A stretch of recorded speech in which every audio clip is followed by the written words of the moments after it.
انا كنت فرحان، بس فرحان يعني. يا ريت حدا يطلع المسجات بيني وبين النادي السويدي اللي كنت فيه. انت هتطلعها وهنترجمها كمان شويه ان شاء الله. نعم. الضغط اللي انا حطيته على النادي لاوصل النادي الاهلي، على النادي هناك، على النادي هناك. كان رافض ان انت تمشي. انا كنت ماضي 4 سنين ونص. كويس. كان لسه دي اول سنه. كان لسه اول 3 شهور. نعم. انا انضميت في شهر 7. نادي سيريوس اسمه. سيريوس. نعم. شهر 7 انضميت. وخلص الموسم شهر 11. وبعديها بلشنا نادي الاهلي وكده وكده. يعني كان بعد معاي 4 سنين وشهرين في العقد. بس اني عملوا فلوس كويس. ان اشتروني مبلغ كبير للنادي. ايوه. للنادي في السويد مبلغ كبير. نعم.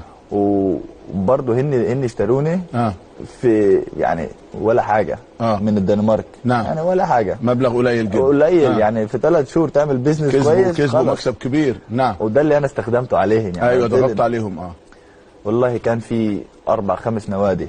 فعلا كان في نادي من هولندا كبير. ايوه. كان نادي ايه؟ اوتريخت الهولندي. نعم. كان عامل عرض موازي للنادي الاهلي تقريبا. ايوه. قريب في الرقم يعني. قريب. واخره يعني قريب قوي كمان. بس ويشهد امير توفيق. نعم. اول ما كلمت امير توفيق انا كنت في اجازه. ايوه. كنت مسافر مع اصحابي. كويس. كلمني، اتصلت بابوي. قلت له نادي الاهلي كده كده. قال لي يعني كله بيعرف نادي كبير وفرصه لك حلوه، بس اعمل اللي انت عايزه.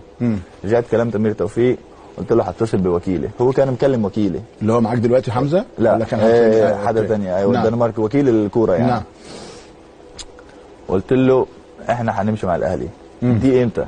دي قبل ما يفتح المشترى يعني. دي شهر 11. ايوه. ومن لما شهر 11 واحنا نضغط.